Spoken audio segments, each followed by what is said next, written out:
your post last night, but I wanted to be very thoughtful in my reply and think about what I wanted to say, so I didn't want to give the typical answers most people who have been giving, like, I don't see skin color or nothing, because that is true, but it's a lot more complicated than that. I even wrote out all of my points so that I wouldn't forget anything and that I could be as concise as possible, but this may still be a little long. First, some ground rules. This is my opinion. I am here to explain how I see this, but not to excuse anyone's behavior. And yes, white people are not a monolith, but I also think that way too many do not reflect on these issues, and I will mention why. And white people, if you're watching this, this is for Mark and other black people. So before you start popping off in the comments, maybe you need to sit down and reflect on what I'm about to say, because I don't think we reflect enough on these kind of things. So here we go. So white fragility is real. I'm not going to explain what white fragility is. Black people probably know. If you don't know and you're white, go look it up. Google is your friend. But I think every single white person experiences white fragility. Those who experience it a little experience it as guilt, and those who experience it a lot display it as anger. Anger is a secondary emotion to other emotions, mainly to hurt and fear. As I mentioned in my video 2 years ago, which you can go look, is pinned at the top of my page, which was a discussion about why white women hate black women. It's really because we fear them, but more accurately, we are intimidated by them. I believe that these feelings of intimidation actually carry over to white men, and maybe even more intensely, because white men are born into a supremacist patriarchal society that was set up for them and puts them at the top of the society without even having to do anything but be born. They just have to be born, and they're automatically the best, accordingly.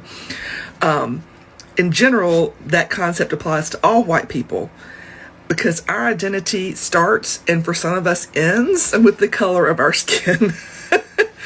Most of us, a lot of us, many of us feel like we don't have the need to prove ourselves because we've been sold the story that being white simply just makes us better.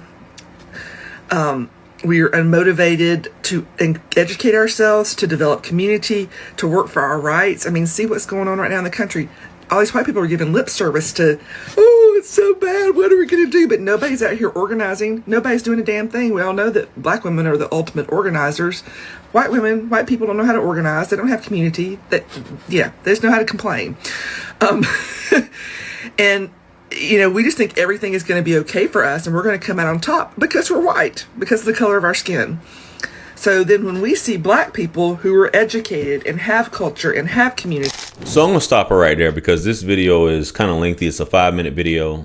So we're at the 3-minute mark. I hear what she's saying, and I speak on a lot of these topics, and a lot of you guys probably like, JR, why do you do this? And why do you talk about this? And such, you're not even black, you're not even white. And you got the Hodge twins who give their opinion on these socio-political or socioeconomic issues within black people and white people that some people find to be skewed or basically biased or whatever have you.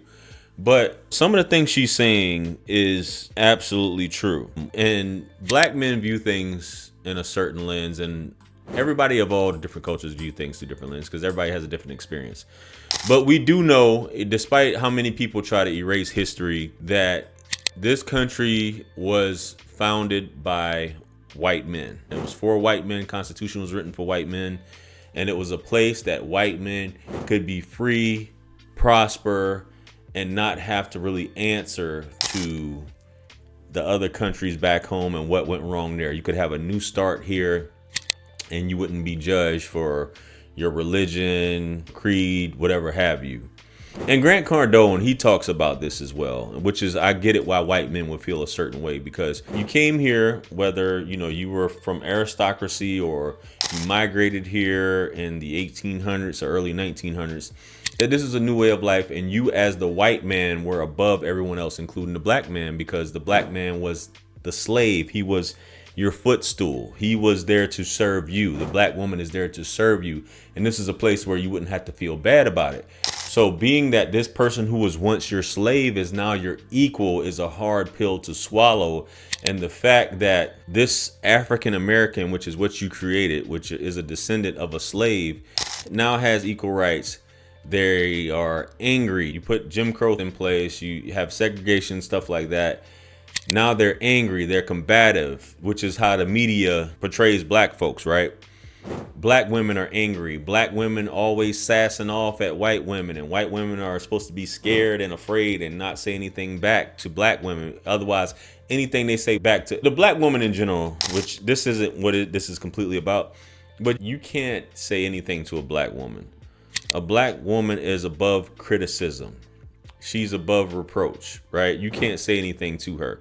Anything you say to her is either sexist or racist at the end of the day, and she's going to be victimized automatically. So white women, there's this white guilt, which I can't stand personally.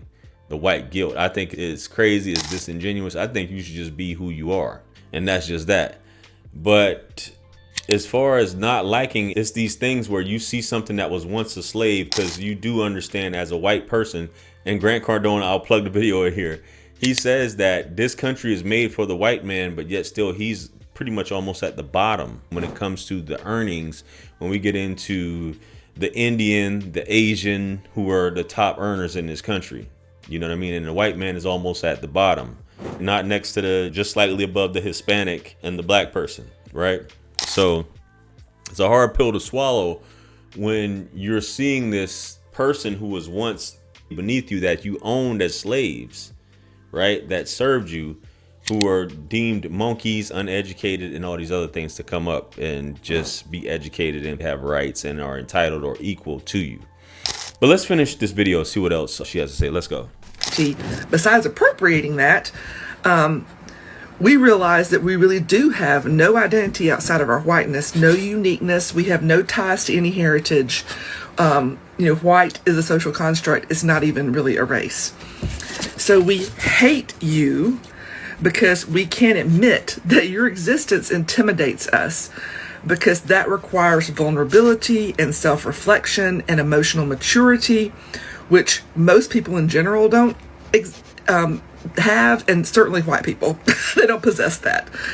And probably even more so white men, because you have to add in there a hefty dose of toxic masculinity.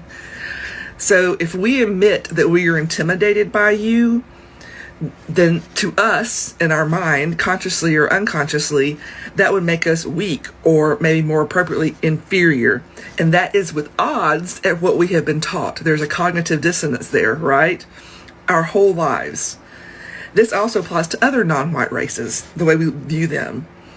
So that's why we hate you and negate your accomplishments with things like DEI trope and suppressing education like critical race theory or factual black history. It's because we have been raised to see ourselves a certain way our whole lives. And again, your existence threatens that, adds to cognitive dissonance, makes us feel intimidated, and therefore we express that white fragility and that intimidation in anger, because that feels better to some of us. Or guilt, like I said, for some of us who maybe don't, rise to the level of anger. So thank you for coming to my TED Talk to kick off Black History Month. By the way, your style is impeccable, chef's kiss, but also proves my point about how much more black people have culture and style and all the things than white people. Have a great day. So a lot of people feel that way. If someone comes up who are supposed to be at a handicap or a disadvantage, and they may be perceived as doing better than you when you are 20 steps ahead in this race, and these people have to work twice as or 10 times as hard to do the exact same thing, when this, as Grant Cardone once again eloquently states, I can go into a bank, get a loan, I can do this, I can do that. I don't have to worry about somebody trying to profile me. I can just be free and not have to worry about anything, because this country was created for me. Meanwhile, other people are just like, I don't understand it, because I'm speaking from a mindset of a white person. Why can't they just do this? Why is this going on? Why are they behaving this way? And she's right. The black American is the most copied, like Paul Mooney said, the most copied, the most emulated culture, style. And to say that all these other people from the diaspora saying that black folks don't have culture, but everyone else across the world, including Africans, copy black folks. Want to be like, we set the tone when it comes to style and everything else that everybody, music, fashion, soul, all this other stuff, food, I've had conversations with Africans, intimate conversations with Africans, and how they really feel. And they feel like there's no racism in the United States. But you feel how you want to feel. This is all weird stuff. Everybody should focus on themselves a lot of times. And you probably like, why are you making this video?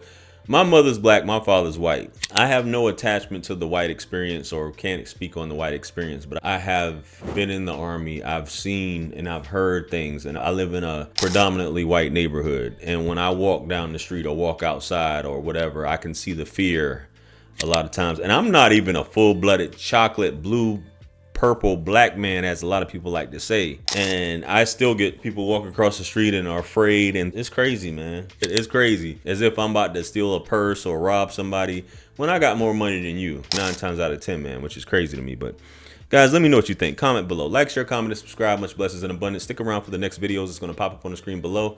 That's where I'm going to see you guys at. It's your favorite everything. This is Wisdom. I'm the best. Let's run it up to 1 million. Quit playing with me. Peace.